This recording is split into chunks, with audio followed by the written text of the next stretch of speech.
welcome to another Hope That Helps interview. My name is Loreli Cockram. I am the Young Parents Director. Many of you know me who are watching, and this is an extra special interview today as it launches us into a 6-week learning module. We're going to be learning about boundaries. So if you don't know what boundaries are, not to worry. Our guest today is going to enlighten us and going to give us an introduction into what boundaries are and why they're important and why we would even look into this for our programming. So let me introduce you to my guest, Sarah Mahimwala. Sarah, would you give us a snapshot of who you are and what you do? Of course. So most of the time, I am a mother of 3. My husband and we've been married for 10 years. And we're, wading through that journey. Professionally, I'm a qualifying psychotherapist. So I work in private practice primarily, and I've done that for the last 2 years.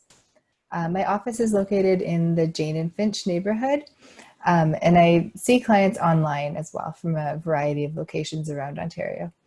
I have an MDiv in clinical counseling from Tyndale University College and Seminary. And that's basically about me. I guess in my spare time, I like to do online workout videos and some biking with friends.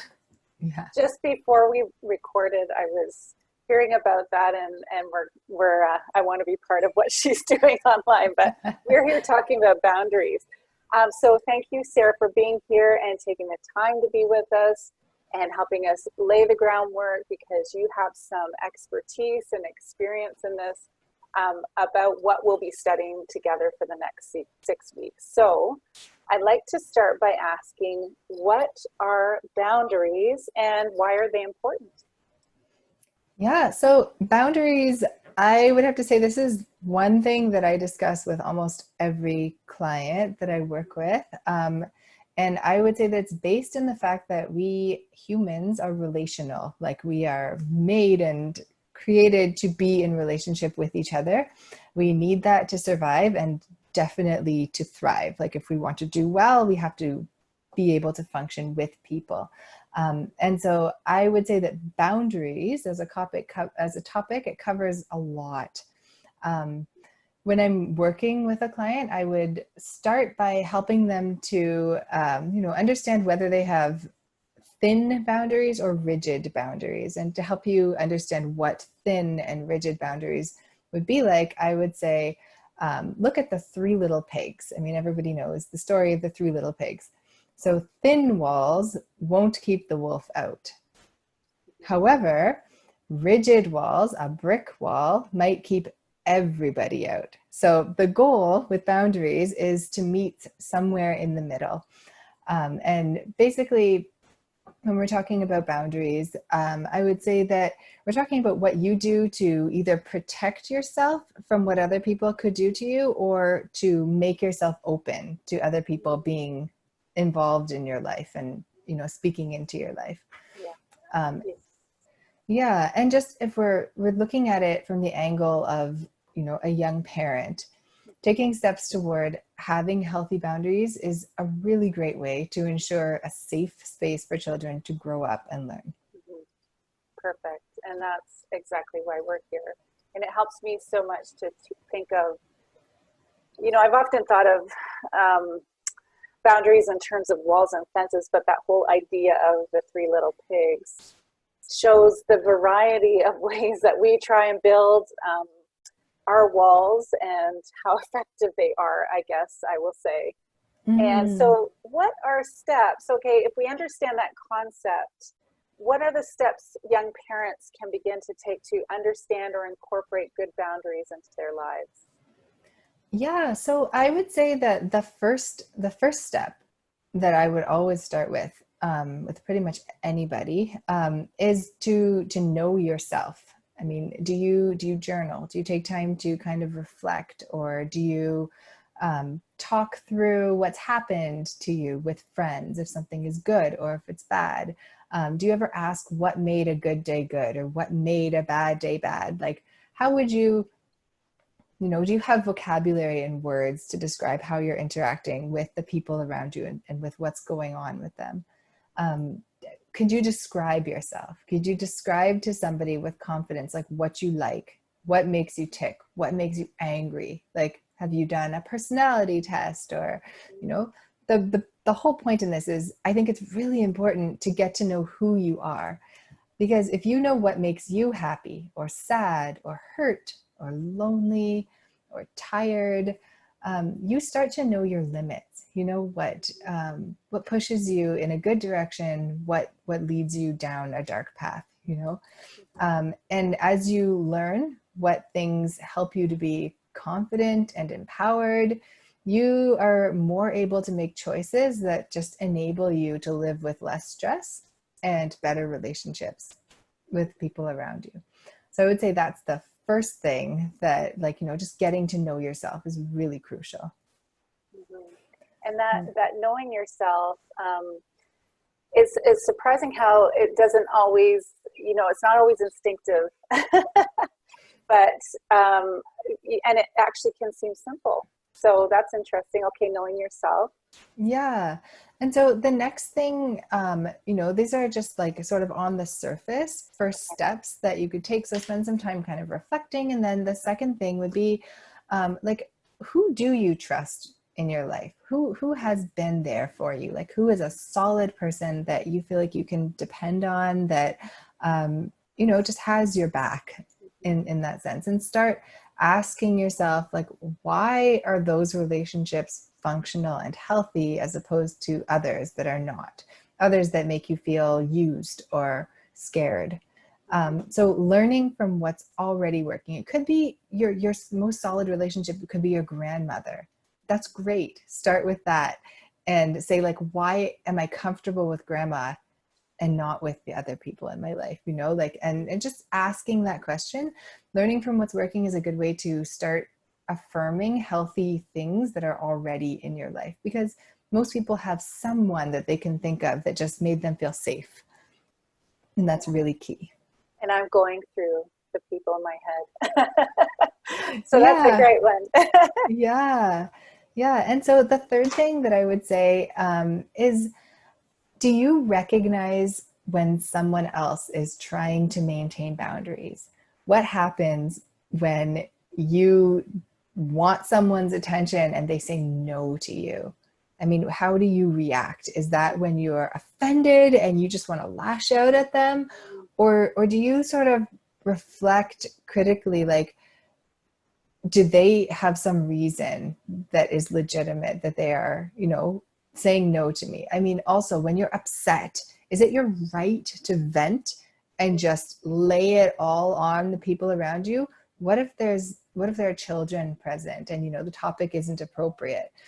Is that your problem, or should you be able to just say whatever you want? So some critical self-reflection is another, like, really important step, because if you're thinking, I need to maintain my boundaries, hold the line here, a way to think about that in community and in relationship with other people is to think that these people around me might also be trying to maintain boundaries. And so half the battle is learning to respect other people's boundaries as well as, you know, establish your own.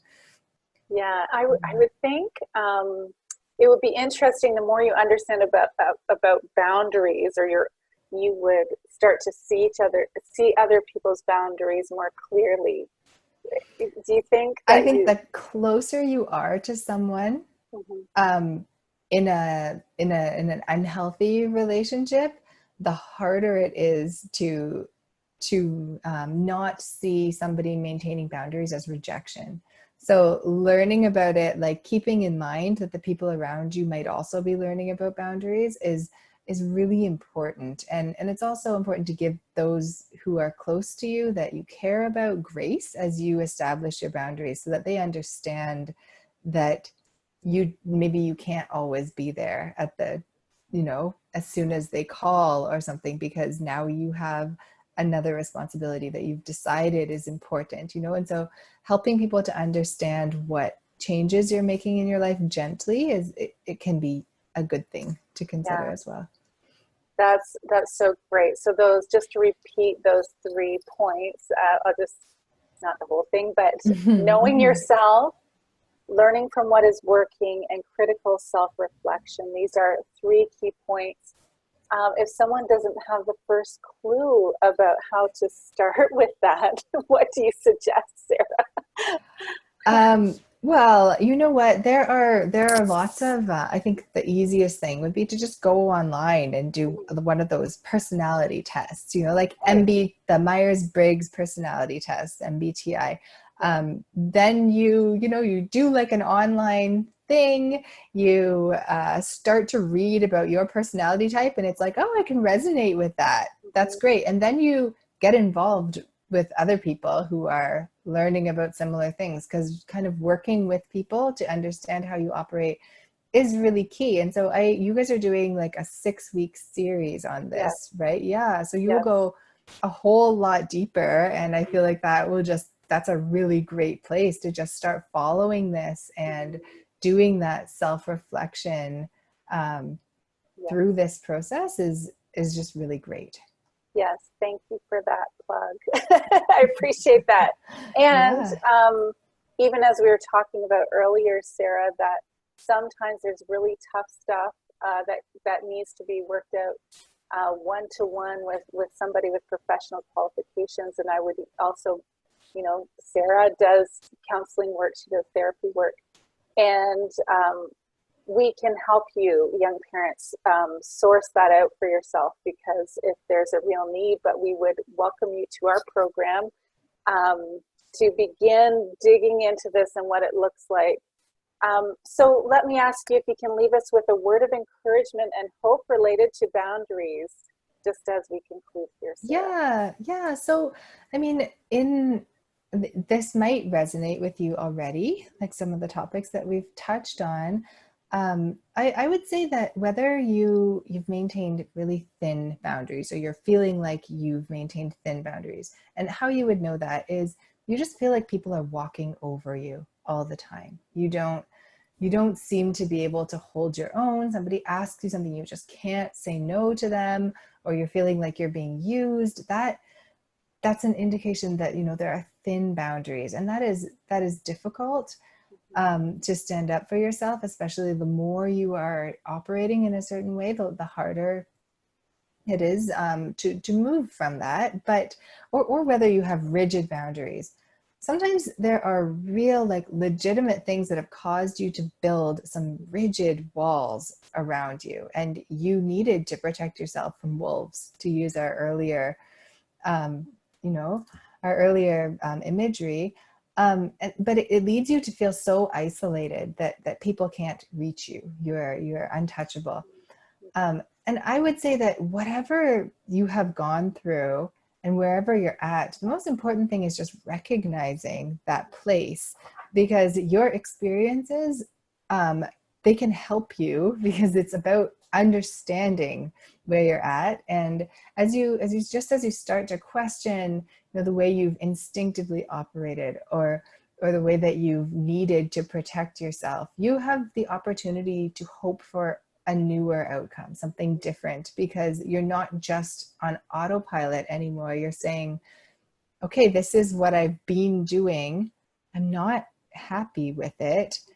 I want a change. And that's like the desire for change, the desire for like a healthy state of being. Like that is, the beginning of change. So I think that that's a really great place to be at. Yes, I love that. Hope. You can hope for a different outcome, and that's a great landing point for us here. So thank you so much for your input, Sarah, and for giving us some basic but inspiring information that can help us start the journey and make those healthy changes in our life. This is really hopeful, and I am excited about the journey ahead. And for young parents, we are happy to say that this program our program, the Young Parents Program, is offering an online module for young moms and young dads who want to learn about boundaries, when to say yes, when to say no, how to take control of your life, just as Sarah was talking about. So this module starts October 19th, and wherever you're watching this, there'll be more information. You'll find it on our website, youngparents.ca, and social media sites at YoungParentsGTA. But we're really excited about digging in and starting this journey. So thanks again, Sarah, for so much. Yeah, thank you for having me. I hope you come again. Yes, me too. That would be great. And for those watching, as always, we hope that helps.